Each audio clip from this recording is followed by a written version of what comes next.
This is part 10 of the Connoisseur build, J15 build. One thing the instructions says, what I've been following it, is to fit the steps. So I've made one up. These just bend up and they're soldered to the, I don't know what you call it, step stretcher I suppose. And then this goes behind the valence. I've made one up. There's one still to make up. I'm not going to fit them now because I've done this a lot, and I know if you put them on now and you're still going to work on the locomotive, you risk bending the steps up. You like to go and find the steps bent over in half. These are one of the last things I'm going to fit. So I'm going to make these up, put them in the box and put them on virtually last. What I'm turning my attention to now is I haven't built the chassis. I know the chassis works. I super glued it together just to make sure it works. The spacers, that is. So I actually want to start building the chassis, bringing everything together. So the first thing to do is to make up the coupling rods. These are 3-part laminates. They're in 2 sections. So they're articulated on the middle driver. It goes through the middle driver crank pin. And so in 3 sections. There's a dumb, that's where it should be, that is where it should, on the real loco, be coupled, be jointed. That's a dummy joint. So I've done one. My method is to do it like this. Get the 3 sides. I'll do one side first. So I've got this one. And then I've got a shorter one in the middle. So this hasn't got an end on it. So what I do,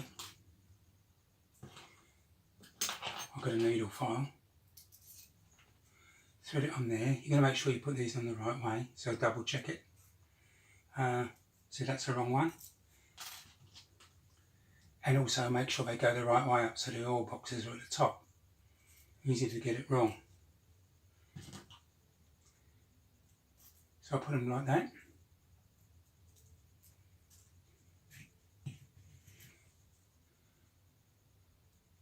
What I would do is I'd make sure, this is to make sure they're all lined up.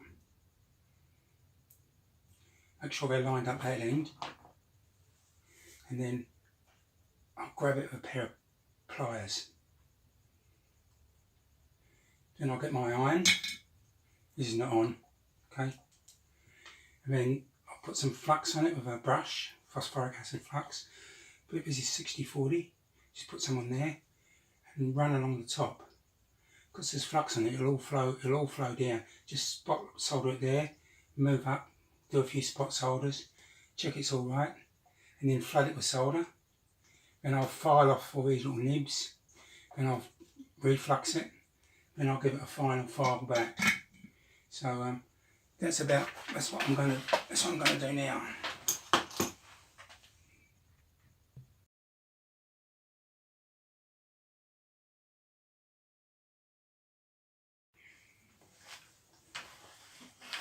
So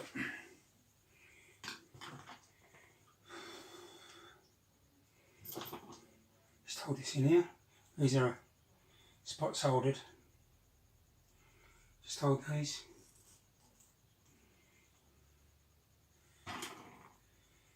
Winsor & Newton number 7 brush. I kid you not. No, it's not. It's a cheap, nasty thing. Cost me about $1 from Bunnings. Iron.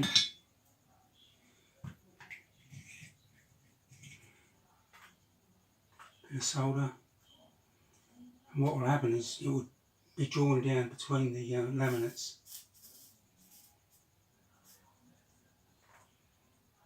Probably notice anyway, but someone going to watch who's never done anything like this.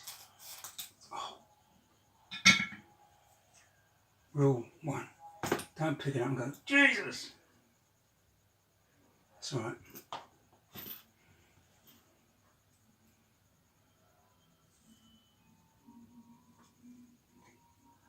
loads of flux. The other thing I've learned is I try and clean up my desk every night. Oh, listen to that. This stuff is what's it called? It's just a rust converter. It's basically phosphoric acid, and I worked out.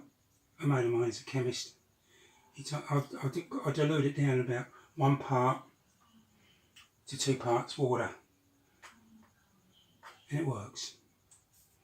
Tell you what, you get 500 mils for $13. So you work that out. That makes 1.5 litres of flux. That's a lot of flux. So I've done that. So all I've got to do now, solder off, file off these nibs, give it another solder, clean it all up, bingo. I'm hoping my video is a lot better because I made up a little tripod thing, but I've got to turn the camera off.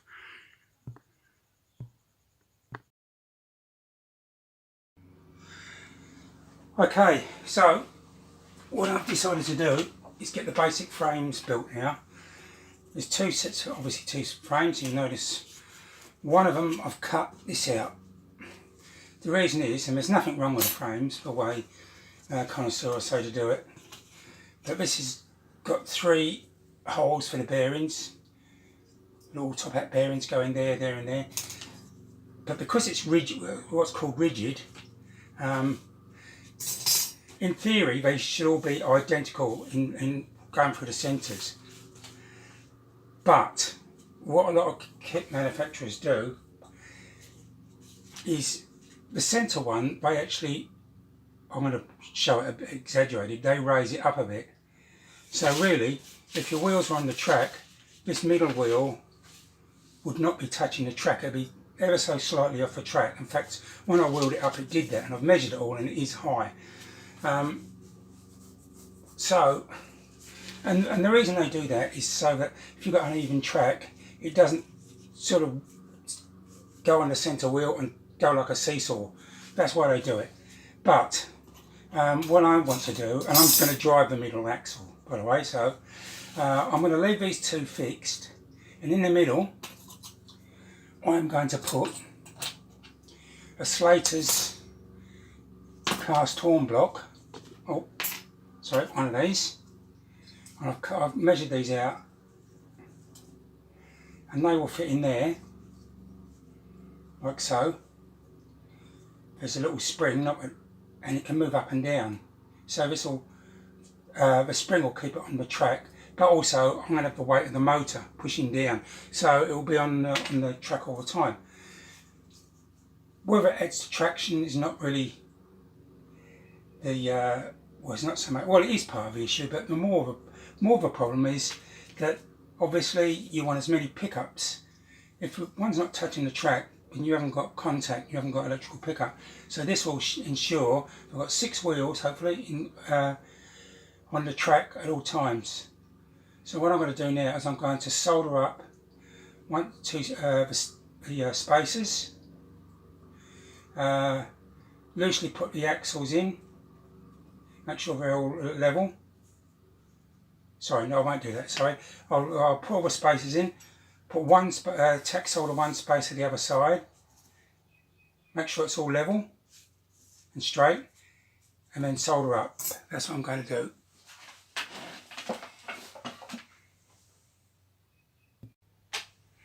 Well, I'm back again with a nice clean workbench. I clean up every night. So here is the story so far.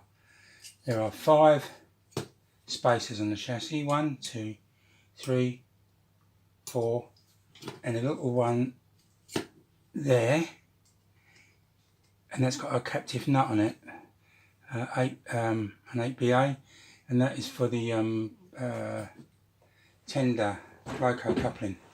8 spacers, so you solder one side, all spacers on one side first, and then you offer up the other side, you tack solder, just make sure it's all straight, which I've done. Now, then what I did is I put in 2 sets of plain bearings. Then I've got a brass rod, a 3/16 brass rod, and then I lined them up with the lines on my cutting mat. Put them in. It's fairly long. It's probably about, I don't know, 8 inches long, something like that. And that way I could see if these were one way or the other. And then if they were a bit out, I just undid one of the tacks and just twisted it slightly. Make sure everything's virtually, you know, perpendicular. So once I've done that, I then soldered in. I put these jig axles in. These are aluminium, and then I soldered them in. That way they're not twisted. None of the axles are the bearings are twisted, so they all run very, very, very freely. Now, getting back to what I did with this cutout, these are the Slater's cast horn guides and blocks. So, as you can see, it allows up and down movement. These haven't been soldered in yet. I then put a coupling rods on the end, because obviously the coupling rods, if these are the centres have got to be exact. The centres of the coupling rods have got to be exact with the centres of the axles. Otherwise, you're going to get a chassis that binds, and there's no way around that. So the next thing I've got to do, I'm going to do now, these are just got to square those up, make sure that these are exactly square with the frames, and then solder them up, and I can pull off the I'll just solder them from the inside, run solder, fill it of solder around, make sure it gets right underneath there. I'll pull all this off, and then what I'll do next is I'll put the wheels on and the crank pins on, and I should hopefully be able to just run it along a piece of track, and it should turn very, very easily. That's the next thing I do before I do anything else.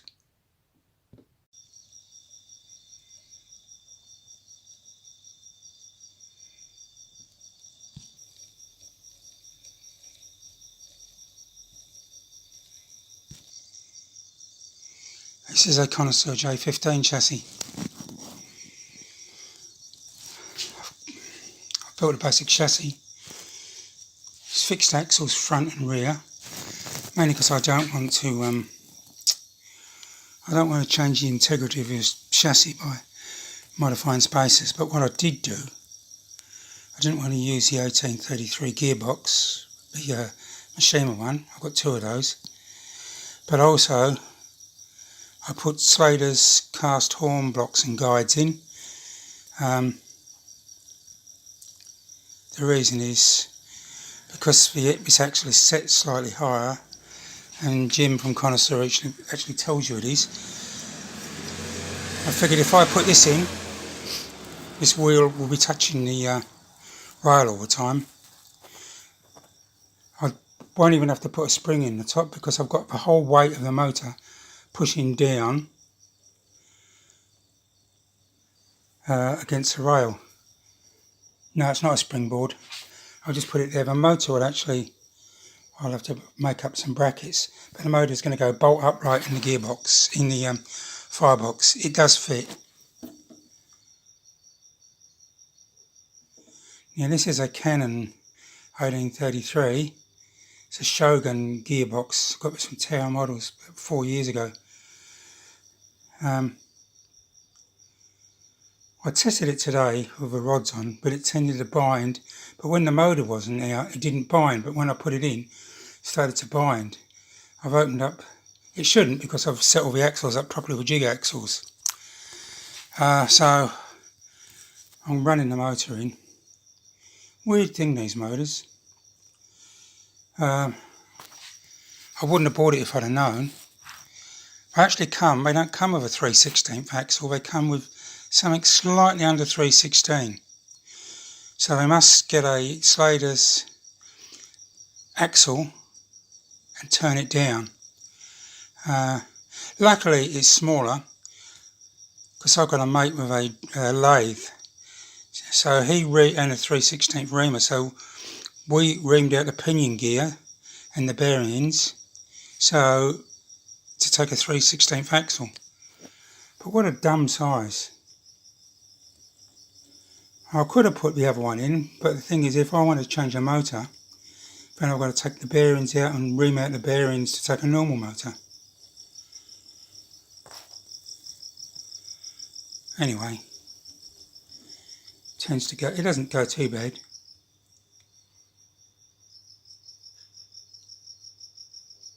There's a bit of a, don't know why it does that. Just there.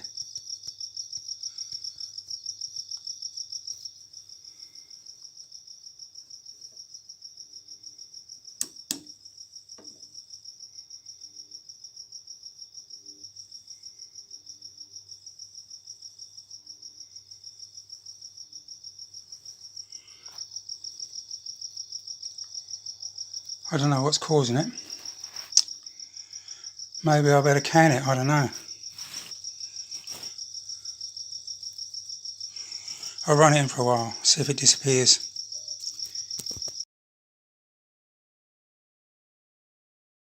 I've got the laminates ready and made together. You just follow the instructions here. Just a few laminates to make up. Very, very simple. Sometimes you feel like you need 3 hands. So I've just soldered in at 0.9mm brass rod so it doesn't keep falling out. Nothing else is soldered in at the moment.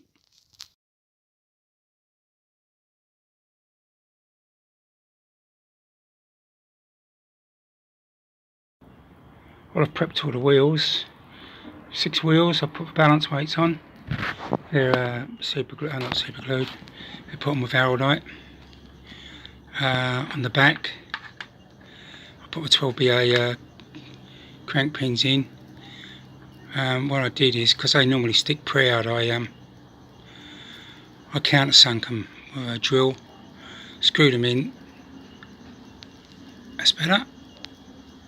And then put a smear of araldite over the top.